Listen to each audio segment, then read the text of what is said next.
Halo sahabat Onsu, selamat berjumpa kembali bersama Mimin tentunya di channel YouTube Terupdate yang setiap hari selalu membagikan informasi terbaru, kisah inspiratif dan sweet moment dari keluarga di Onsu.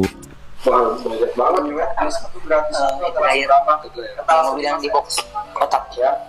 Soal box saja, ayah sangat memperhatikan secara detail. Kak Ruben ganteng banget ya aslinya, masih kayak anak-anak banget loh, awet muda.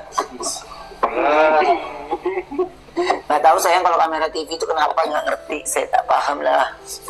Bener kan, wajah ayah saat live itu yang asli, yang di TV enggak. Paket-paketnya mana tuh? Nama itu. Oh, rambut. Sisi gue ada sisir. Tengah. Loh, Iya, iya. kalau menurut cewek Kaca langsung di ruangan. cewek ke Kak Iyang. Di sini nih. Makasih Kak harga Kaca yang stikernya karena gede. itu nggak cukup. Yang lipet di meja gue. Mantap banget Kak. Masih, iya, iya. Stikernya dia ada. Betapa sibuknya ayah Onsu. Sembari live jualan, bikin video untuk promosi juga. Apa naikinnya sesuai itu dong kayak biasa. Bener-bener ya, sangat detail, papan informasi harus di tempat yang biasa. Satu boxnya isi 10. Cakep banget kemasannya guys. Ya cakep banget isiannya tuh. Cakep kan? Pada saat spill tentang box, keseluruhan box harus ada, kalau nggak ada harus dicari. Batiknya bagus sama BNI ya guys. Ada yang memuji batik yang dipakai oleh ayah Ruben Onsu. Bisa untuk langsing nggak kak? Otomatis saya mengurangi berat. Angga ini kenapa kedip-kedip nggak? Ini emang gitu. Hah? Udah bisa. Emang kedap. Mau diganti. Ganti. Ada lampu yang kedip-kedip, kata ayah itu sangat mengganggu, harus diganti. Gak apa-apa aku sombongin. Tinggal 5. Tinggal 5 sayang. 5 paket lagi aja ya guys. Nih, tapi aku olahragain lebih ke kegiatan yang banyak, terus di lokasi syuting di mana tuh kan heboh jingkrak gitu ya, itu udah menghabiskan keringat banget sayang ya. Jadi kata ayah, olahraganya itu waktu syuting. Kadang harus jingkrak, loncat-loncat. Fadila Zam, orang sukses jam segini semangat terbaik. Ya terima kasih Fadila, semangat terus sayang. Ya semangat terus. Keren Fadilah, menjadikan ayah Ruben Onsu sebagai panutan untuk sukses. Halo Amira, Kak Ruben jadi pangling ya, jadi tirus. Iya sayang, otomatis karena aku kalau udah otomatis berkurang berat badannya aku langsung mirusin di sini nih. Ya tuh. Banyak orang yang bilang Kak Ruben tuh sekarang freshan. Iya guys, ya kalau aku bilang gini, kurus itu nggak berarti dia itu enggak, tapi dia memang sedang melakukan perubahan dan melakukan pola hidup sehat ya. Tambah ganteng, terima kasih Kezia Nika, thank you banget ya. Yang pasti ayah Ruben Onsu semakin tirus wajahnya, semakin langsing, semakin sehat. Bisa untuk apa? Tambah Kak Ruben, tambah 10 langsung aja. Nggak apa-apa yang stok sore dipakai aja.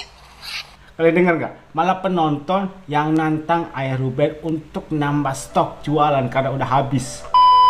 Bilang Angkel mau nikah sama orang Bali tapi nggak jadi. Mau nikah mah. Anjir udah seheboh itu beritanya. Kok udah pada tahu? Siapa yang nyebarin? Virus. Serius? Siapa sih? Lagi di Jakarta dia. Hah? Lagi di Jakarta apa lagi meeting? Udah ketemu belum lo? Orang baru datang kemarin, hari ini pulang. Ngapain? Terserah dia lagi mau bangun hotel katanya. Iya. Nggak mau urusan gue beda, gue bilang gitu. Gak salah dong lo mau kawinnya. Lah, gimana? Wow, sama-sama Sultan ya. Ternyata mantan dari Uncle Jordi yang di Bali tuh bangun hotel. Liodra! Yang satu nyanyi Cintamu Lobet, yang satu nyanyi Liodra, apa lagunya Liodra tuh?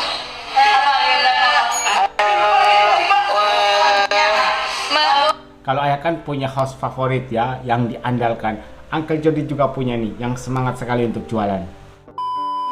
Akhirnya Uncle Jordi membocorkan soal pacar yang sekarang ini sudah menjadi mantan dan kembali dekat lagi. Yang mana wanita tersebut berasal dari Bali. Di saat live ada yang bertanya, Uncle gimana dengan mantanmu yang berasal dari Bali? Kemudian temannya Uncle Jordi yang ada di situ kaget. Hah? Sudah seheboh itu beritanya? Siapa yang ngasih tahu? Yang nyebarin siapa? Kata temannya. Padahal sebenarnya itu mau tertutup gitu ya. Misalnya kalau tunangan maunya tertutup. Kalau nikah saja nanti pasti akan diumumkan secara resmi. Di sini Uncle Jordi nggak tahu. Mungkin dari mulut ke mulut kemudian menyebar ke sosial media. Karena kemarin Mimin juga kan pernah membahas soal calon dari Uncle Jordi yang berasal dari Bali. Kemudian Uncle Jordi melanjutkan, iya sekarang dia lagi di Jakarta, baru nyampe kemarin. Katanya dia mau bangun hotel. Kalau udah mau bangun hotel, berarti wanita tersebut orang kaya. Nggak tahu bangun hotelnya di mana, apakah di Jakarta atau di Bali. Kebayang nggak kalau mereka jadian? Pasti bakalan viral. Pengantin pria kaya raya, Uncle Jordi. Yang wanita juga kaya raya. Jadi berdua tuh sama-sama sultan. Jadi sekarang kita sudah tahu tipe atau sosok wanita yang ingin diperistri oleh Uncle Jordi. Berpendidikan, wanita mandiri, wanita karir sudah pasti, wanita pekerja keras. Soal fisik itu tergantung selera ya. Uncle Jordi maunya yang seperti apa. Ada istilah kalau jodoh mah nggak akan kemana-mana. Mimin berharap sih semoga ini jadi beneran. Nggak kebayang rasanya ya kalau mereka sampai ke pelaminan, sampai menikah. Berikutnya yuk belajar bisnis dan cara memimpin suatu perusahaan dari ayah Ruben Onsu. Yang pertama, box packaging saja diperhatikan oleh ayah. Jadi pada saat live, ayah itu tidak hanya berfokus pada saat jualan ya. Tidak hanya fokus untuk mempromosikan produk, tapi semua alur proses produksi diperhatikan oleh ayah. Contohnya box untuk packing produk. Ayah sempat meminta kepada staf, tolongkan ambil sampel box untuk produk yang akan dikirimkan. Di sini ayah itu mau ngecek kualitasnya seperti sampel atau enggak. Box itu kan ada informasinya akurat atau enggak, lengkap atau enggak. Takutnya kalau salah bisa memberikan informasi yang keliru kepada pembeli.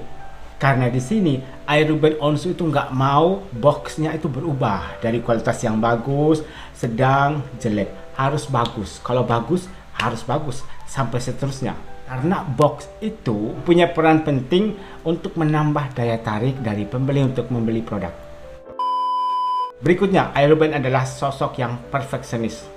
Ayah nggak mau peralatan untuk live jualan berpindah tempat harus berada di posisi semula. Tujuannya biar pada saat dicari gampang ditemukan, tidak mengalami kesulitan. Contohnya soal papan informasi, yang mana papan informasi itu berisi tulisan-tulisan yang nanti membantu ayah Ruben Onsu untuk menjelaskan kepada penonton ketika ada yang bertanya. Pada saat itu posisinya berubah dan ayah Ruben Onsu mengalami kesulitan untuk membaca. Ayah pun langsung meminta kepada staf, tolong ditaruh di tempat semula. Semula maksudnya kemarin-kemarin posisinya di situ, terus berubah. Ayah minta harus di tempat yang sebelumnya. Tujuannya biar ketika membaca itu jelas, akhirnya pesan yang disampaikan kepada penonton pun lengkap. Berikutnya, pada saat spill produk, keseluruhan dari packagingnya harus ada di situ. Biar teori dan prakteknya sinkron. Saat promosi, ayah sempat menjelaskan soal kelebihan dari packaging untuk produknya. Kualitasnya bagus guys, aman pada saat pengiriman. Tapi yang menjadi masalah pada saat itu sebagian dari packagingnya itu nggak ada di situ, nggak tahu entah kemana, tersebar kemana-mana seperti itu.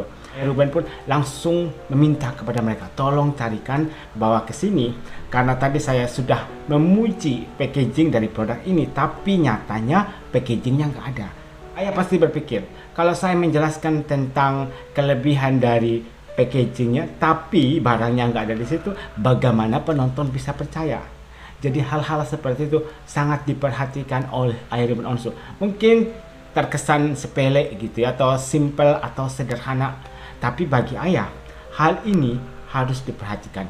Karena mereka inilah faktor-faktor pendukung untuk kesuksesan ayah Ruben. Demikianlah beberapa informasi menarik, kisah inspiratif, dan sweet moment dari keluarga The Onsu yang Mimin berhasil rangkum dan bisa bagikan kepada kalian. Jangan lupa untuk subscribe channel ini biar kalian tidak ketinggalan update terbaru dari keluarga The Onsu.